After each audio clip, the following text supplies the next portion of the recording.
నమస్కారం. తీర్థయాత్ర కార్యక్రమానికి స్వాగతం. శరణాగత వత్సలుడు, సదా కీర్తనాలోలుడు ఆ ఏడుకొండల వెంకటేశ్వరుడు. ఆ స్వామి తాను వెలిసిన ఏడుకొండలలోనే ఉండిపోక భక్తులు కోరిన తావులలో వెలిసి భక్త సామీప్యుడు అనిపించుకున్నాడు. దిగంతి అనే సాధువు నిస్వార్థ కోరికను మన్నించి తన మహిమ చూపి స్వయంభూగా వెలిసిన క్షేత్రం నేలకొండపల్లి. నేటి తీర్థయాత్రలో ఖమ్మం జిల్లా నేలకొండపల్లిలోని శ్రీ వెంకటేశ్వర ఆలయ విశేష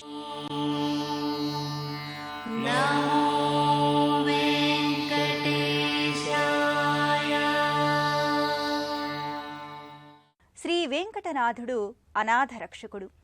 అనాథ రక్షక గోవింద, ఆశ్రిత రక్షక గోవింద అని స్మరిస్తే ఎంతటి వారినైనా ఇట్టే ఆదుకునే ఆపన్న వరదుడు శ్రీనివాసుడు. సప్తగిరులందు కొలువై సప్తలోకాలను కాచి ఆపన్నుల మొరలాలకించే వేలుపు. అందుకే ఆ భక్తవత్సలుడు తన భక్తజనం సమీపాన్నే వెలసి భక్తజన బాంధవుడవుతాడు.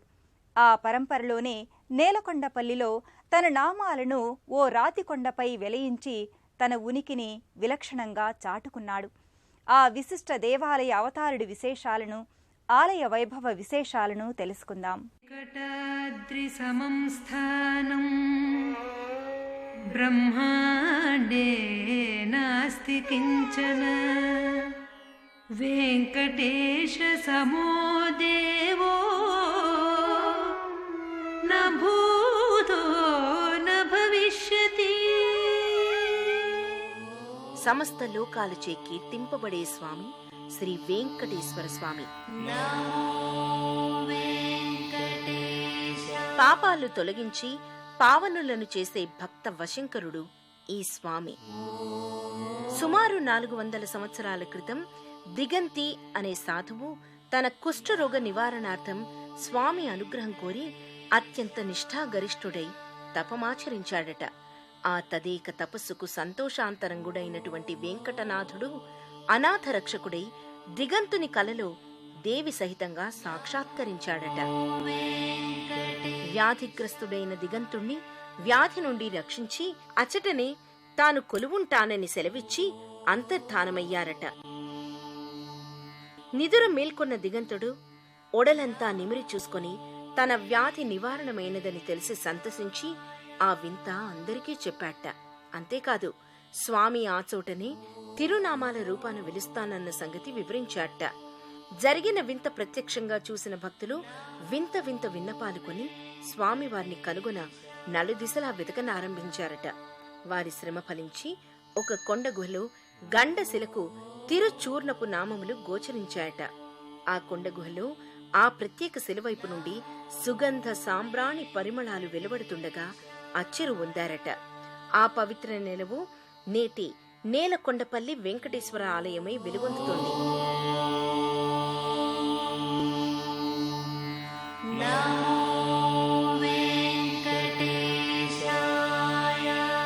గర్భాలయం వలె భాసించే గుహ వంటి ఓ ప్రదేశంలోనే స్వామివారు ఓ విలక్షణ శైలిలో వ్యక్తమయ్యారు.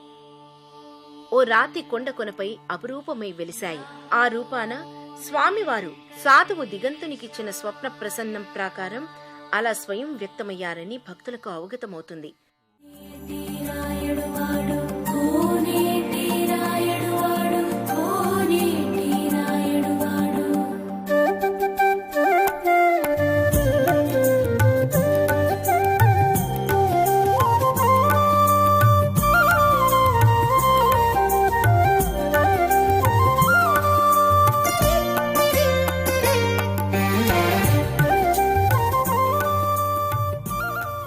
దిగంతుని వృత్తాంతంతో వెలిసిన ఆ కలియుగావతార శ్రీహరిని విష్ణు భక్తుడైన వైష్ణవుడు వెంకట నరసింహాచార్యులు గారు స్వామివారికి ధూప దీప నైవేద్యాది కైంకర్యాలు చేయడం ప్రారంభించారట.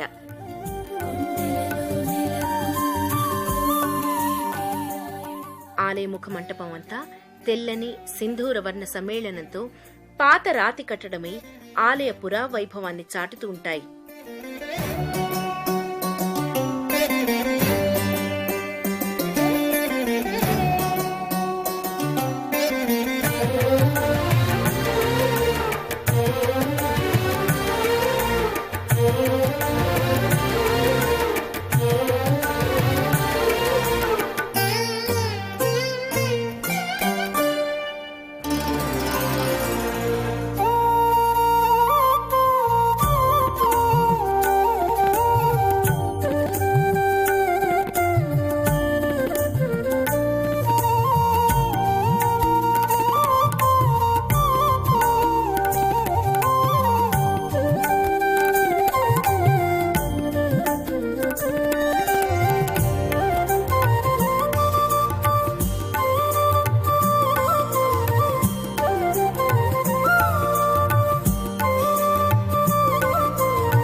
భక్తుల మనోరథాలను ఈడేర్చి అనుగ్రహించిన ఈ క్షేత్రం ఒకానొకప్పుడు బౌద్ధ భిక్షువులు నడయాడిన ప్రాంతమని చెప్తారు.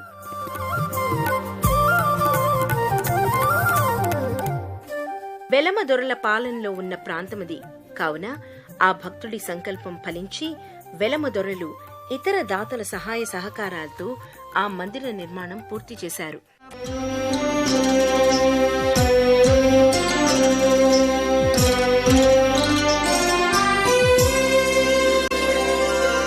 గోవింద గోవిందయని కొలువరే, గోవిందాయని కొలువరే, గోవింద గోవిందయని కొలువరే, గోవిందాయని కొలువరే, గోవింద గోవిందయని కొలువరే.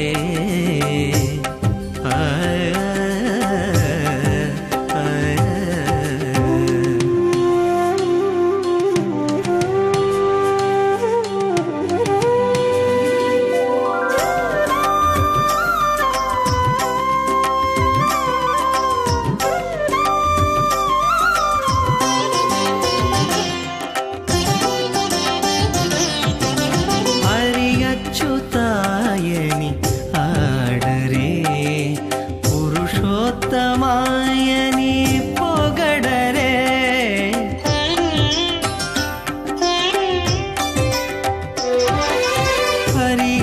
హరియచ్యుతాయని ఆడరే, పురుషోత్తమాయని పొగడరే.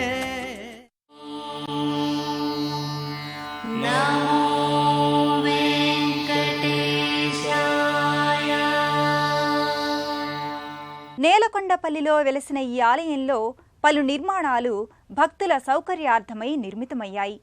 ప్రధాన మందిరం దర్శించుకున్న తీర్థయాత్రికులు అమ్మవార్లను, వారితో పాటు కొలువైన పన్నిద్దరాళ్వార్లను దర్శించుకుంటారు.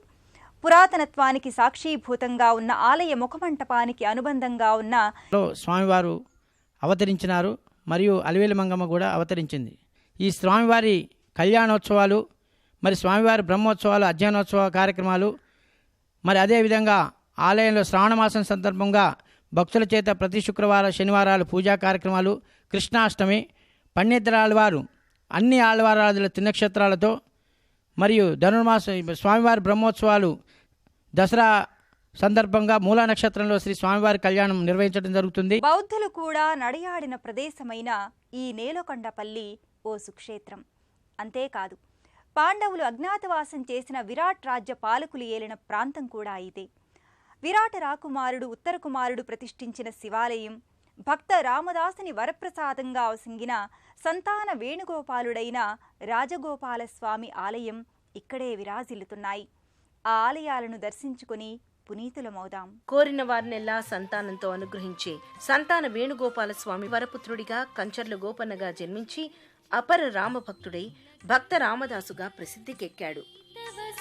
ఈ సంతాన వేణుగోపాలుడు రాజగోపాలుడుగా కూడా కొలవబడుతున్నాడు. సకల భూషణాలంకార యుక్తంగా కనిపిస్తున్న రాజగోపాల నామధారి అయిన శ్రీకృష్ణ పరమాత్మ వ్యత్యస్త పాదారవిందుడై మురళీ మోహనుడిగా తీర్చిదిద్దిన తిరునామంతో నయన మనోహర రూపుడై కనిపిస్తాడు.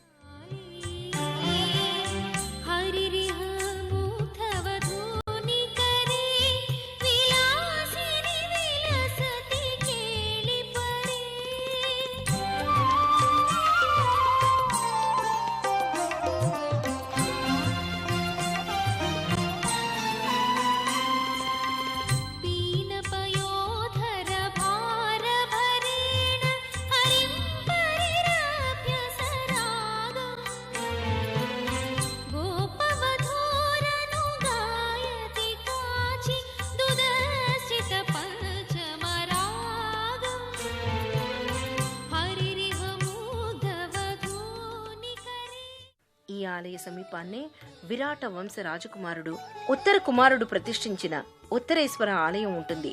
శివభక్తుడైన ఉత్తర కుమారుడు పూజించిన శివలింగం కావుననే ఈ శివుణ్ణి ఉత్తరేశ్వర స్వామిగా పిలుచుకుంటారు. మనోబుద్ధ్యహంకార చిత్తాని నాహం న చ శ్రోత్ర జిహ్వేన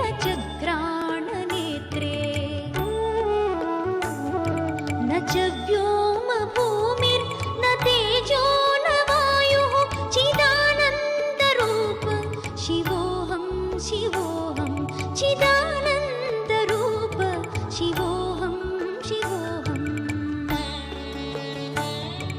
शिवोऽहं शिवोऽहं शिवोऽहं शिवोऽहम्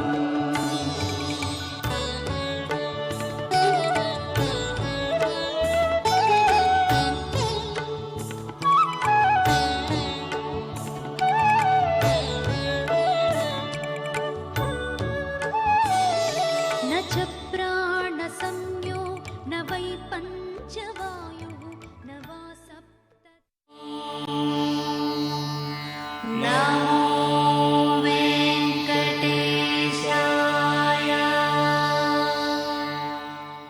అంతా రామమయం జగమంతా రామమయమన్న కంచెర్ల గోపన్న పుట్టిన ప్రదేశం ఈ నేలకొండపల్లి. ఈ నేలకొండపల్లిలో ఆ రామదాసు విగ్రహాలు, ధ్యాన మందిరం ఉన్నాయి. ఆ రామభక్తుడు జన్మించిన ఆ ప్రదేశానికి వెడితే మనకు ఒకంత రామభక్తి కలుగకపోదు. ఆ రామభక్త దాసానుదాసుని నెలవుని కూడా చూసి ధన్యులమవుదాం. ఆ ధ్యాన మందిరంలో రామచంద్రమూర్తిని పరివార సమేతునిగా దర్శించుకొని తరిద్దాం. తారక మంత్రము కోరిన దొరికెను. నేలకొండపల్లి కీర్తి కిరీటంలో ఒక మహోన్నతమణిగా, కలికితురాయిగా వెలుగులు విరజిమ్ముతున్నది భక్త రామదాసైన కంచర్ల గోపన్న చరిత్ర. నేలకొండపల్లిలో అడుగిడగానే భక్త రామదాసు విగ్రహం నమస్కార ముద్రతో స్వాగతిస్తుంది. అంతా రామమయం జగమంతా రామమయం అని చాటి చెప్పిన వాగ్గేయకారుడు శ్రీ భక్త రామదాసు. దాశరథి కరుణాపయోనిధి అని ఆర్తిగా ఎలుగెత్తి భద్రాచల రాముణ్ణి కీర్తనలతో అర్చించాడు. భక్త చరితకు దీప్తి రామదాసు కీర్తి. రామనామమే తన గానంగా, రామజపమే తన ప్రాణంగా, రాముడి కోసమే జీవితాన్ని పణంగా పెట్టి రాముడికి భద్రాద్రిలో గుడి కట్టి భక్త రామదాసుడై కీర్తింపబడిన కంచర్ల గోపన్న పుట్టిన పుణ్యస్థలి ఈ నేలకొండపల్లి. ఎన్ని జన్మముల నుండి చూచినను భద్రాచలంలో రామ మందిరం నిర్మించి గోల్కొండ ప్రభువుల ఆగ్రహానికి గురై 12 సంవత్సరాలు చెరసాలలో బందీ అయ్యాడు. ఈ రామభక్తుడు నడయాడిన ఈ ప్రదేశంలో ఎన్నో గుర్తులు ఇప్పటికీ చరితను గుర్తు చేస్తూ ఉంటాయి. వాటిలో ముఖ్యమైనది రామదాసు ధ్యాన మందిరం. ఇది 70 ఏళ్ల క్రితం నిర్మించబడిందని చెప్తారు. ఈ ధ్యాన మందిరంలో భద్రాచలంలో వలె శ్రీరాముడు, ఆ స్వామి అంకంలో కూర్చున్న సీతమ్మవారు, పక్కనే లక్ష్మణస్వామి, వారి పాదాల చింత ఆంజనేయుడు కొలువైయున్నారు. ఎన్ని జన్మముల చేసిన పాపము ఈ జన్మముతో విడునన్నా. ఎన్ని జన్మముల చేసిన పాపము ఈ జన్మముతో విడునన్నా.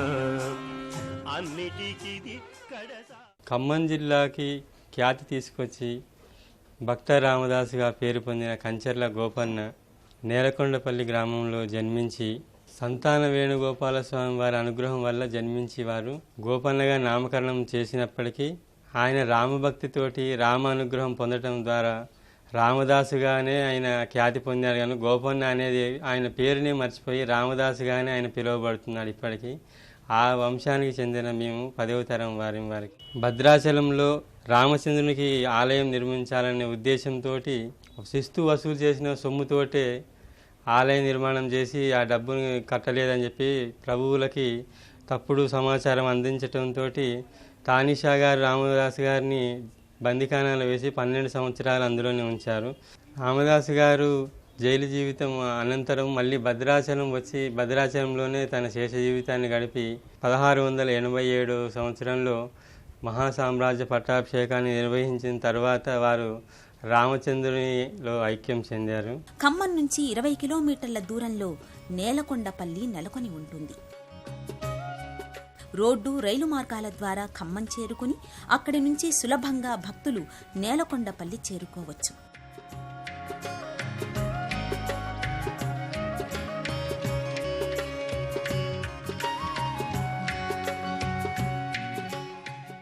అత్యంత ప్రాశస్త్యం గల పుణ్యస్థలి నేలకొండపల్లి. ఆ మహిమాన్విత చారిత్రక పుణ్యస్థలిలో స్వయంభూ అయ్యి తిరునామాల రూపాన వెలిసిన శ్రీ వెంకటేశ్వర భక్త రామదాసుల భవ్య మందిరాలున్న క్షేత్ర దర్శనం చక్కని అనుభూతిని కలిగిస్తుంది. ఆ వెంకటేశ్వరుని మూలాంశావతారుడైన శ్రీహరి కృప అందరికీ దక్కాలని ఆకాంక్షిద్దాం. మరో తీర్థయాత్ర కార్యక్రమంలో మళ్ళీ కలుసుకుందాం. అంతవరకు సెలవు. నమస్కారం.